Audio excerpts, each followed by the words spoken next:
I can't lie. This truck still turns me on all these years. I parked way far away today just so I could walk back and look at it.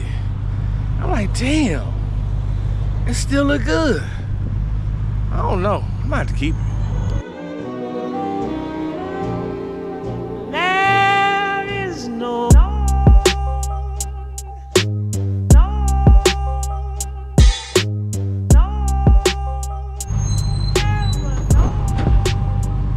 2007 Grand Cherokee SRT8 with slight mods.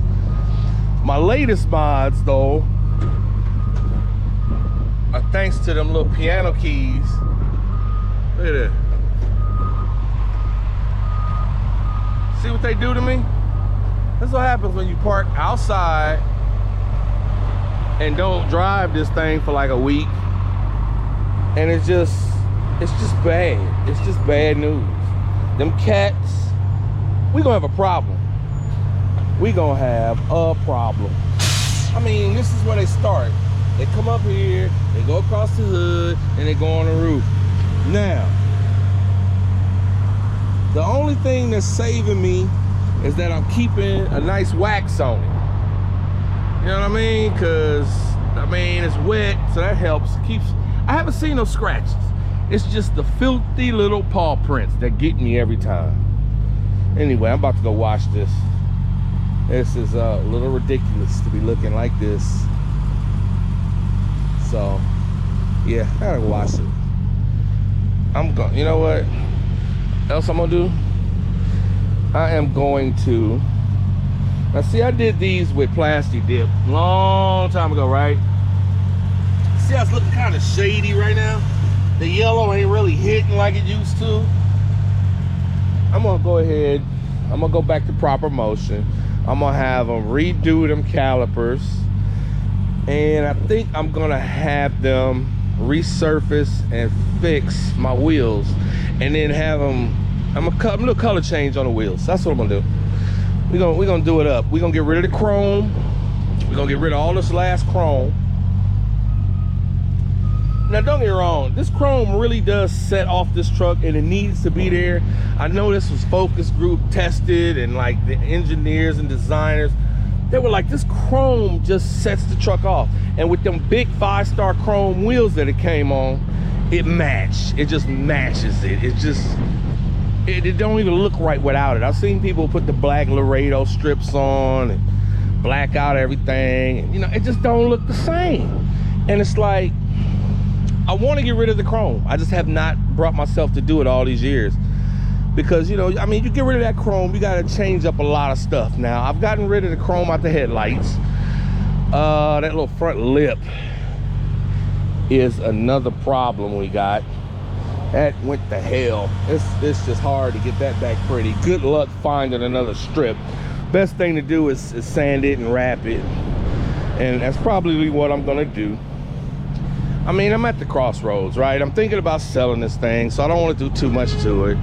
The body and paint is still excellent. I mean, I got this one little damage here. I did that myself, lifting something into the back, and I swung from the curb. I swung around and it bumped into the truck. That's the only body damage this thing has ever seen since it's been born, right? Everything is tip-top. It's still shiny. When I throw a fresh wax on it, it looks great. I could probably stand for a color correction, but I mean, it's silver. It's only gonna look so good, right? So I don't know. I mean, I got 5 of these wheels. I got 3 front ones, 2 backs. Backs are perfect. Both of my fronts, 2 of the fronts have curb rash on them from just various mistakes that I made while driving, turning in. It's just a shame. Don't worry about it. But anyway, I got 5 wheels for it, like this. Plus, I still got the original stocks. Now, the original stocks are gonna have to be resurfaced and reground and redone, because I got one that I bent up pretty bad. I turned in looked like a driveway, and it was a straight curb. I mean, there were parking spots and everything right on the inside of this curb, but it looked like a driveway. I just turned right in and just bam! Just totally killed the wheel, punched a hole in the sidewall of the tire. dented it pretty good. It's got a notch in it. It's never been totally right, but I'm gonna go ahead and have that straightened out, and then I'll have that set to go with it. And I mean, basically, it's just an honest, good-looking truck. It's solid. The motor has been perfectly solid. Transfer case, I ain't done too much. A few hard digs here and there, but transfer case is still popping like it's always been. Everything's good about this truck. I mean, I love driving it. Ain't nothing wrong with it. Ain't nothing wrong with it. It's a hell of a feeling. Only thing about this truck is I can't go over the road. It's just, I gotta do 55 all the way there, or else I'm putting gas in every 15 minutes. The tank, I mean, I can't even go LA to San Diego, empties out the tank. 200 miles tops, 210, and I'm done. Especially at the speeds I like to drive at. 80 miles an hour in this truck, and I'm twisting 3,000 RPMs.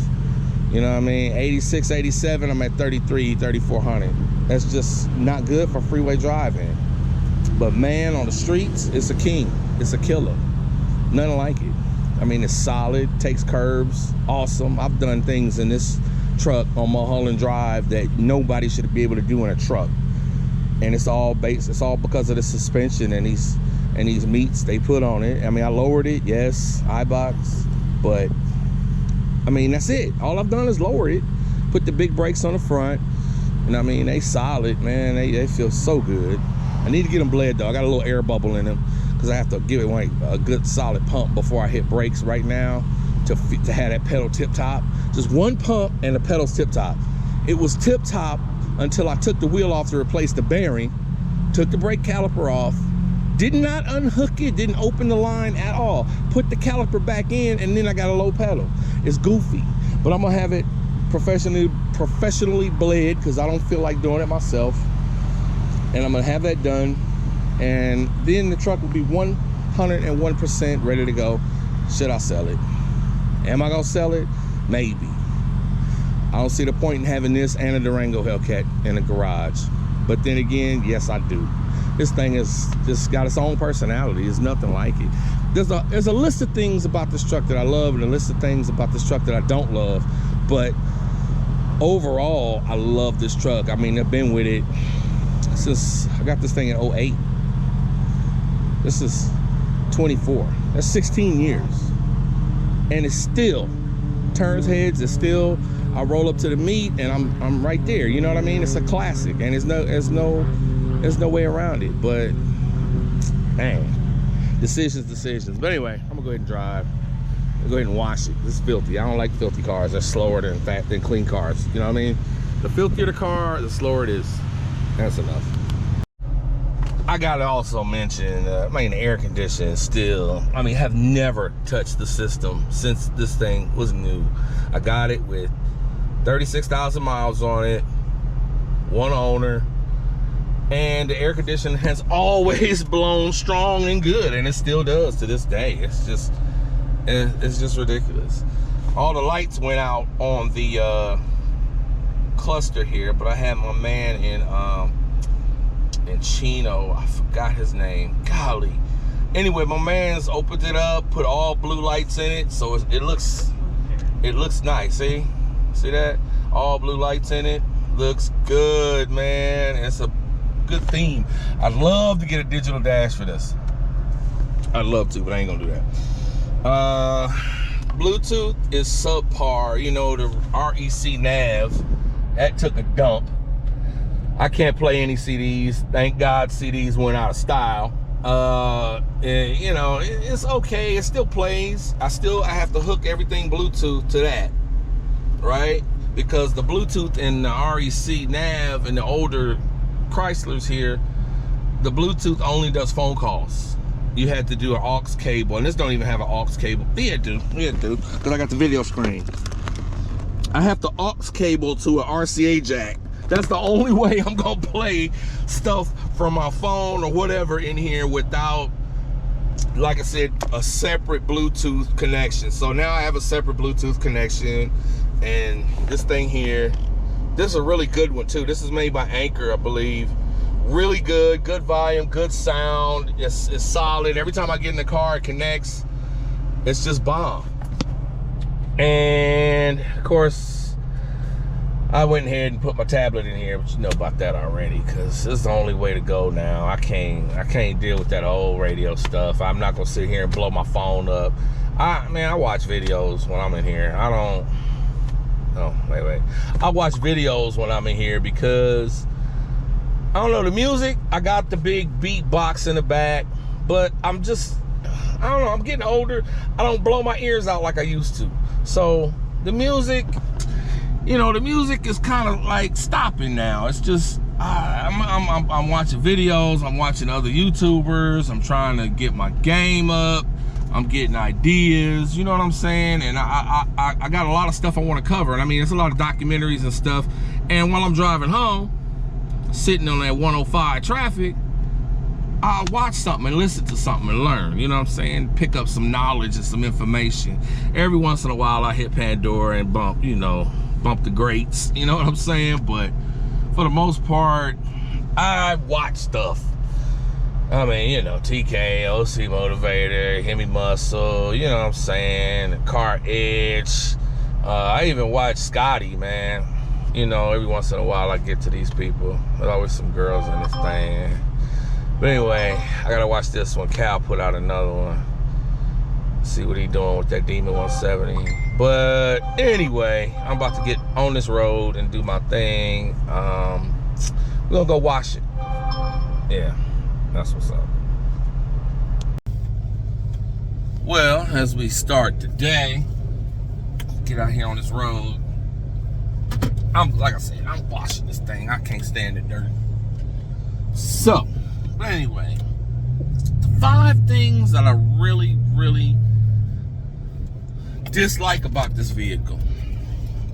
Number 1, I guess, I should go on a stock car because I've fixed a bunch of the things that were wrong. So I'm gonna say, if you're trying to get your own,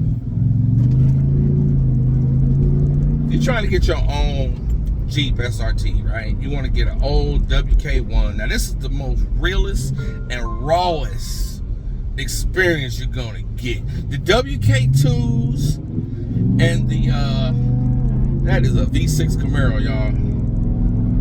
Oh boy. If you want to get the raw, real experience, you need this one, okay? You go get a Trackhawk and it's fast as hell, but it's cushy and it's comfortable.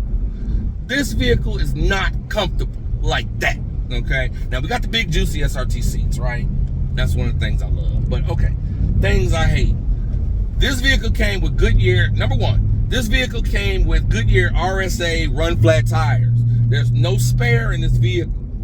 And there's no, they don't give you an air compressor and a can of Fix-A-Flat with the Fix-A-Flat in it. They don't give you that. Now the Magnums, the LXs and all that stuff, there's no spare in them, but they give you the Fix-A-Flat and whatever, and they don't give you run flat tires. This thing, they gave you run flat tires. Run flat tires suck ass. They are hard. Now, Goodyear RSAs were crap. They slid all over the place. I never got any kind of grip with them things. They were hard. They were like big wheel tires. They were Goodyears, but they were not very good for the years you had them on the car. They sucked. I said, screw it. First chance I got, I ran out and got my Nitto 420s.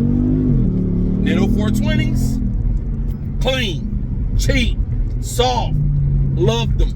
But of course, then I had to start carrying my own air pump and start carrying my own patch kit. Okay, because once a tire goes down on this thing, now if you have a blowout, like me, like I said, I busted out my sidewall in this truck. Front right side, busted the sidewall completely.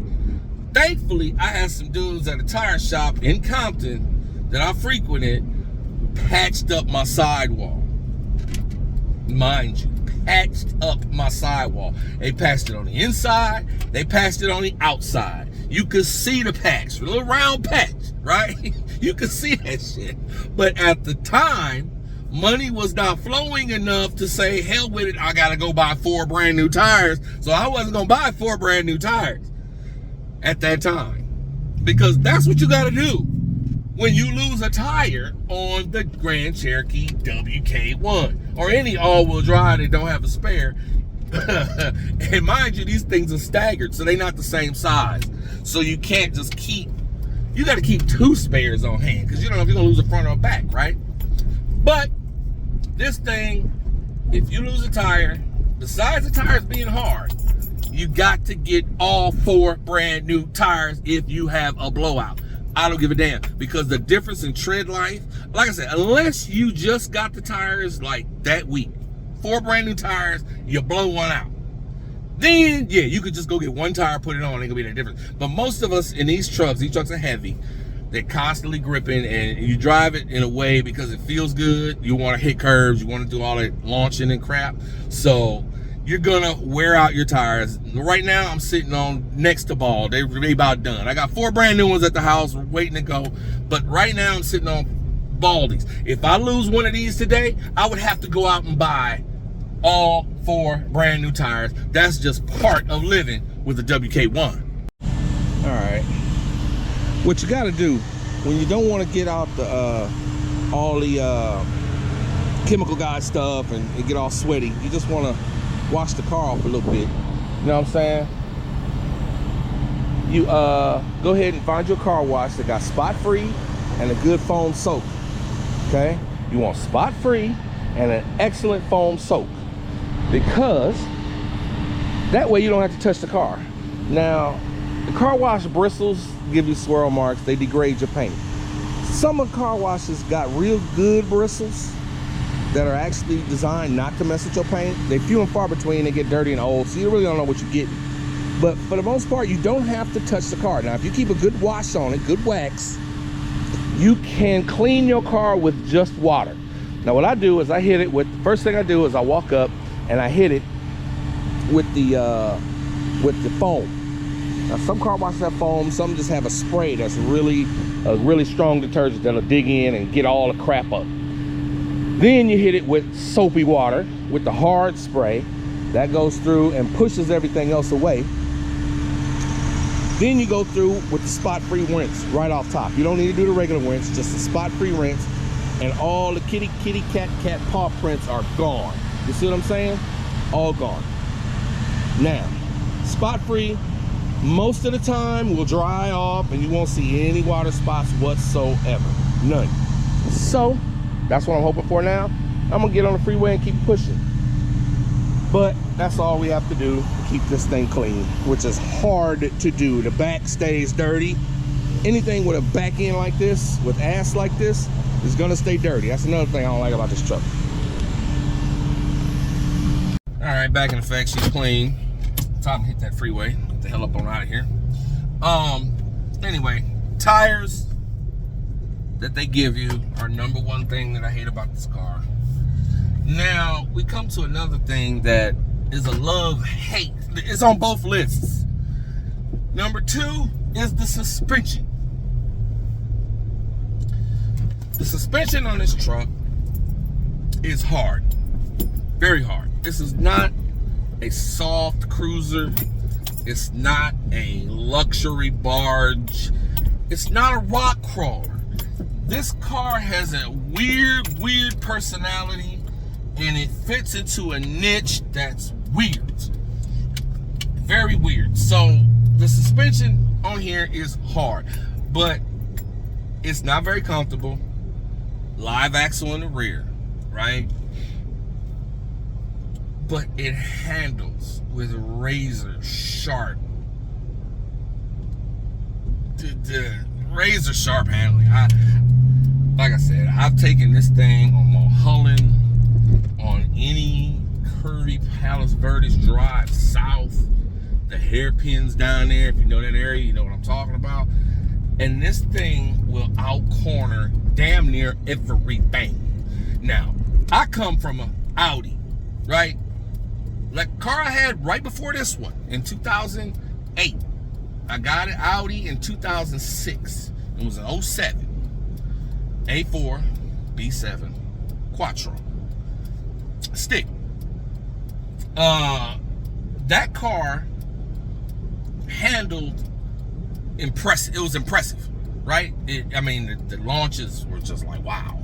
And I mean, the cornering was great. However, the Audis basically are front wheel drive cars with a transaxle transmission that has an output shaft to add power to the back. That's what quattro systems are. Any Volkswagen, any Audi you get is basically born as a front wheel drive car. That's why you can have a front wheel drive Audi or you can have a quattro Audi. I mean, that's just how it is. And being front wheel drive, the engine sits in front of, mostly in front of the front axle. So the front axle actually goes through the transaxle, which sits like right, it cram it in there. And that makes the car nose heavy. And that car would plow. My Audi A4 would plow. If you don't hit the corner right, the front wheels will just slide and press forward. And I slid across the center divider doing that once. And I learned my lesson. So I love a good Audi. I love, all the hot S's, the RS's. They're great, but they all got that long front wheel drive, heavy nose. All of them. And you ain't getting away from it. Now, they have perfected it over time. This was back in 07, 08. That was when I had mine. So mine was in 07. So loved it. But anyway, that's how I got hooked on all-wheel drive. And I told a story before that I also fell in love with this truck. And this is kind of, this and the whole SRT line is what seduced me into becoming Will HEMI. Okay? I just fell in love with all that stuff. And that's a jackass here. Jackass. One day, you're gonna get it. Anyway, okay, back to this lecture at hand. I had to get me, okay, first they come out with the Charger, the Magnum, the 300 SRTs, and I loved them, loved the power, loved it. I love the fact that they were rear wheel drive based as opposed to this front wheel drive based Audi that I was in, right? I love rear wheel drive based cars, have a much more balance. More weight is pushed to the rear of the car. It helps, right? This thing, when it came out, it was, all-wheel drive off top. No option. It's all-wheel drive and rear wheel biased. So I had to have it. This was my entry into Mopar, was this vehicle that we're sitting in right now. The way it handles, being a shorter wheelbase than most LXs, I mean, I could spin around corners and it feels like I'm sitting in the exact middle of the truck. And handling is like no other. I haven't driven anything else that handles like this. And that suspension is a love-hate thing. I mean, I hate how harsh it is. I hate how it rides. Now, mind you, they put Bilsteins front and rear on here from the factory. Front end's a coil setup. Rear end is also a coil setup, but it's a live axle with the swing arm, multi-link live axle.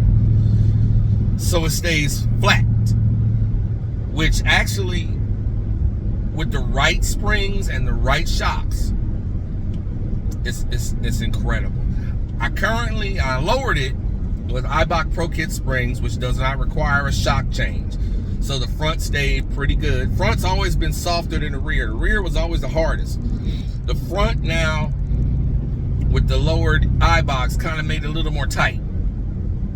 Now the rear, I replaced the Bilsteins, which came on it. They're non-adjustable stock Bilsteins.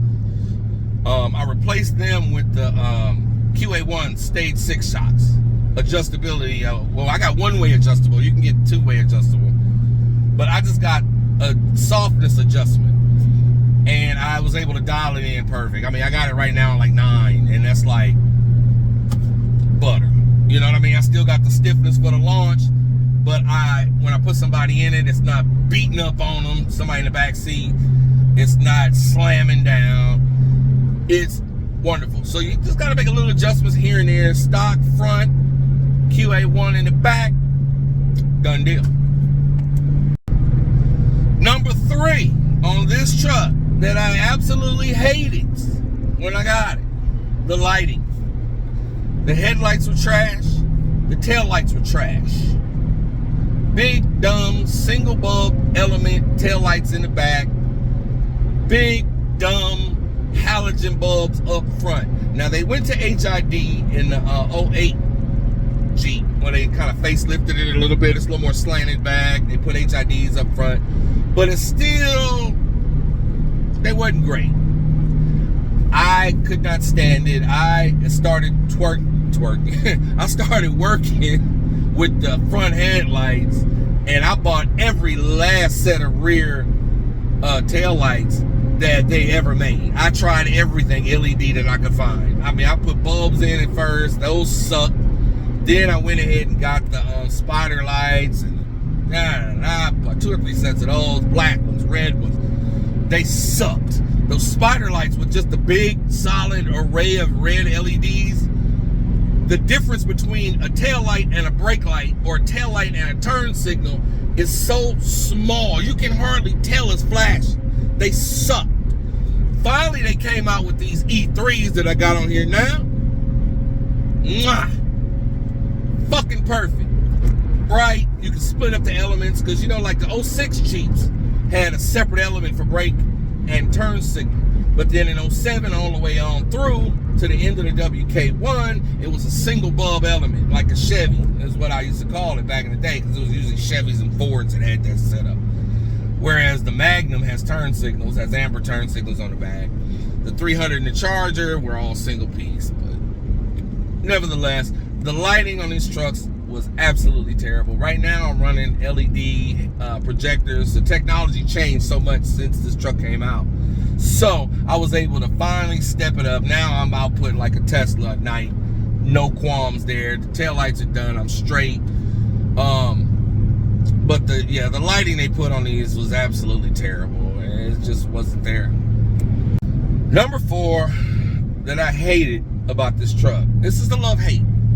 This is another one. It's on both lists. So, I mean, we're knocking out both lists at the same time at this point.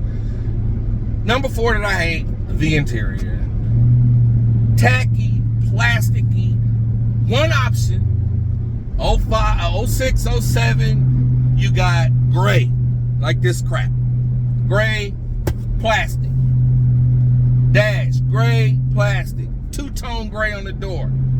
Gray seats. Ugly, cheap, garbage.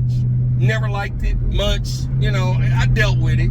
You know, there was no tech back then. The best they gave you was a nav that wasn't touchscreen. Nice. Oh, that's the one I started in. Black 300 SRT. Wish I could show it to you. But anyway, the interior on these things is garbage. It needs to be done. However, the seats are the best in the business. There is no other seat like an SRT seat. Anybody who has one will tell you. I purposely open up this truck and every other SRT I got when I'm at a show for somebody who's never sat in one, come sit in my car. And they always instantly go to sleep.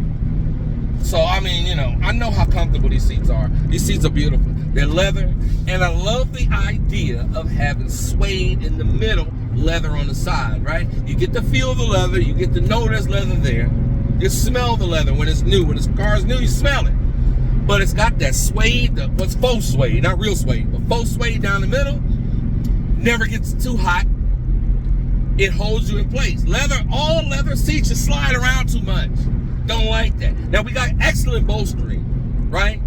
Excellent bolstering. It keeps my big ass in place when I hit these curves. I'm not sitting here, like if you get in an RT or something, somebody got, and you drive, you hit the curves, and you feel using your back to hold your body straight up and down. These SRT seats in here, even though they're a little thinner than the ones in the LX cars, right?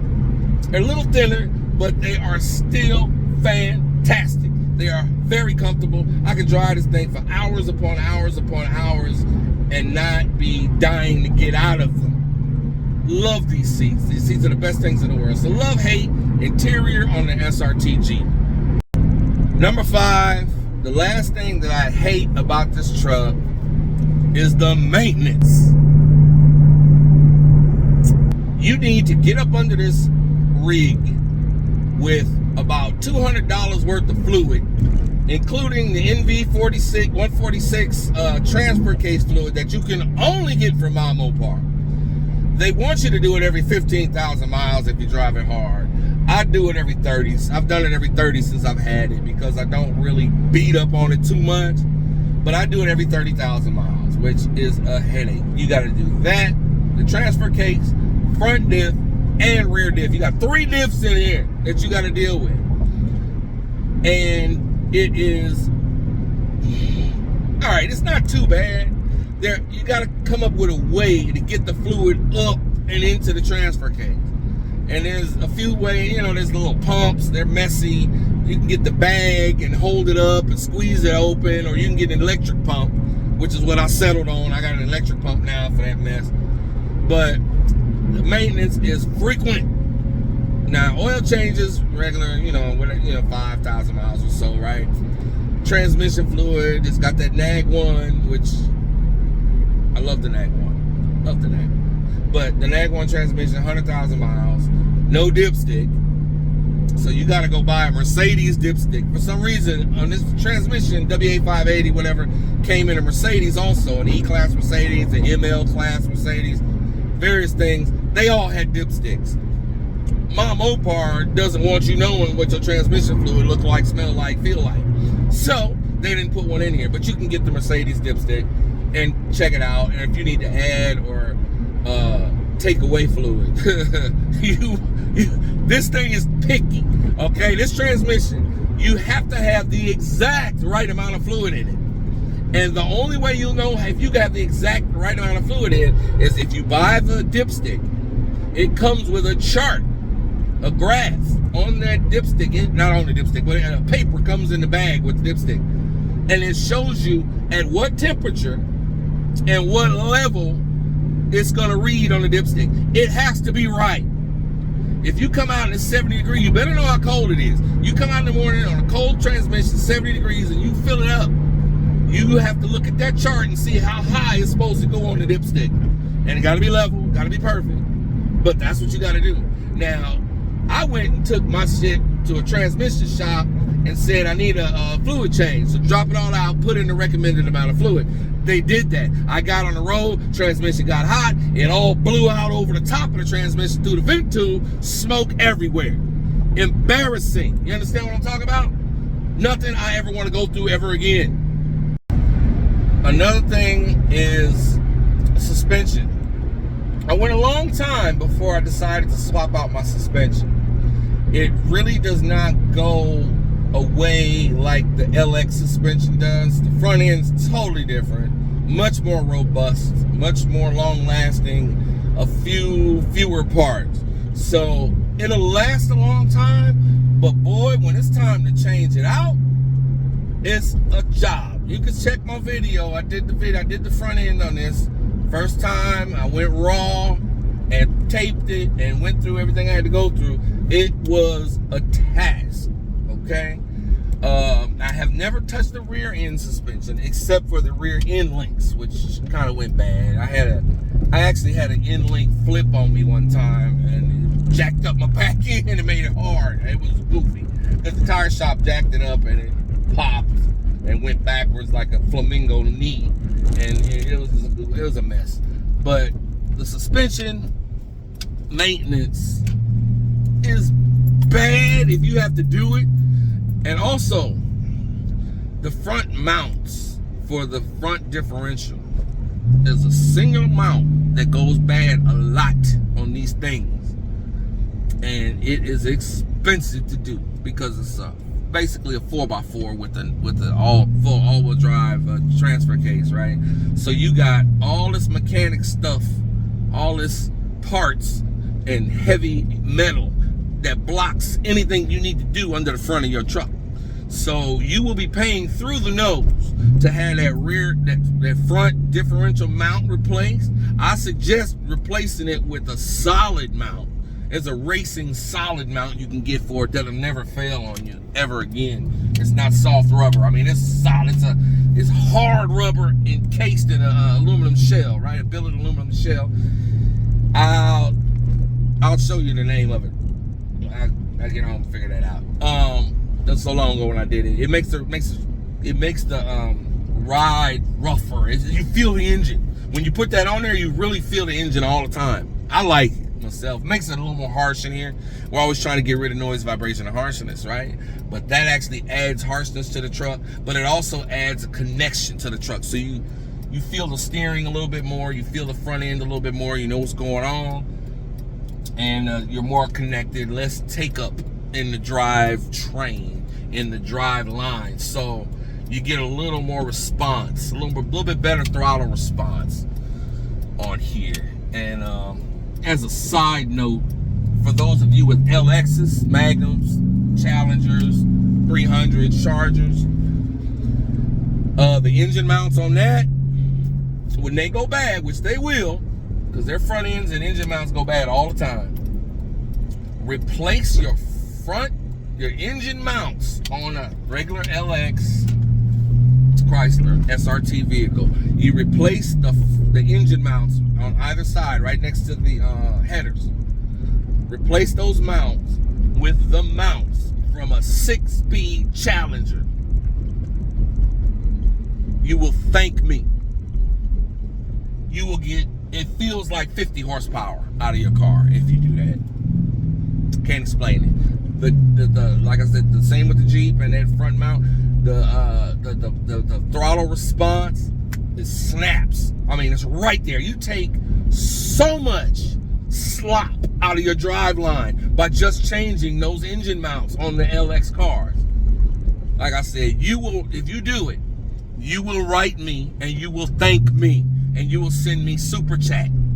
Okay? I'm telling you now, do it if you got that. But anyway, back to the Jeep. Dude, that front engine mount is a maintenance part that you're gonna have to do. You're gonna have to replace that thing, and it's gonna be expensive. The starter, the same deal. It costs 3 times as much to have a starter replaced because you can't get to it without dropping all the front end stuff. So several things on here are gonna be a lot more expensive, but they all add up to super fun. And if you're willing to deal with those 5 horrible things, you'll have yourself a vehicle that you will love. And I mean, the personality on this truck, the feeling of driving it, it drives like nothing else. I've driven Bentleys, I've driven Cadillacs, I've driven trucks, I've driven more stuff than you can imagine. And this is unique. There's nothing else like it, nothing. So those are the 5 things that I hate.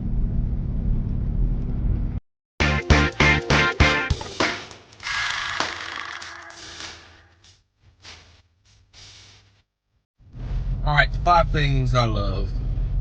Number 1, of course, the suspension. Like I said, it's harsh, but man, is it solid? Is it controlled? Is it perfect for carving up the canyons? Okay, so I don't even need to deal with that no more. Number 2, interior. Yes, it's plasticky, but damn, these seats are just the bomb. I mean, I can't reiterate that enough.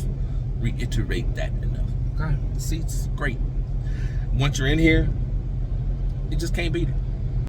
Number 3, and in no particular order, that big ass HEMI up front. I mean, the perfect engine for this heavy truck. Damn near 5,000 pounds. Stop, right? That 6.1, amazing. Mine has 137,785 trouble-free miles on it right now. Right now. Unbelievable. Unbelievable how powerful it is. And it's just so quick and snappy. It gets you out of there. 60-foot time, no, few things can beat it. Few things can beat it. Now it'll run out of steam real quick because of the transmission, the way it's geared, but the engine, butter. Absolute butter. Number 4 that I absolutely love about this truck, the look. Iconic. Stately. Classic. Classic. One of a kind. Nothing else looks like it. Every kid knows what it is when it pops up. And they go, ooh. When you pull up to me, And like right now, we're getting rare. They're getting rare. Pull up to the meet in a WK1 SRT8. Even bone stop. It's gonna get the attention. People are gonna see it and know it instantly. This thing was a star from day one. On looks alone. 20s off top. Big old Alcoas. Yeah, I mean, the look is just fantastic. All the proportions are perfect. I mean, you lower it and it's a station wagon. You lift it up, go off road, and it's a big truck. You can have your whole way with this thing, and it's always gonna look good from a distance and up close. It does not matter. But the looks, magnifique. Number 5, it's a twofer, but it's the booty on this thing. This truck's got a great looking butt. It's got the dual center exit exhaust. That was a feature that set this thing completely apart from everybody else. There are a few other cars out there with center exit exhaust, right? Jags, Minis, but this one's different. This one was letting out sounds from a 6.1 liter HEMI. And I mean, it really sets off the look on that back end. And then it got lift glass on the back. You can pop open the lift glass and do whatever without opening the whole trunk. I love that. Little stuff like that really sets this thing apart, and it makes me not want to get rid of it. Man, I'll stop the list at 5 and 5, and we'll just keep it like that right now. But oh no, I hate to see it go. I'm probably gonna have to give it to a family member or somebody I know where I can come back and see it and ride in it from time to time. But man, I know the thing's getting old too, and it's like the parts, replacement parts that I'm gonna need, they're not gonna be around. Eventually this thing's gonna total out.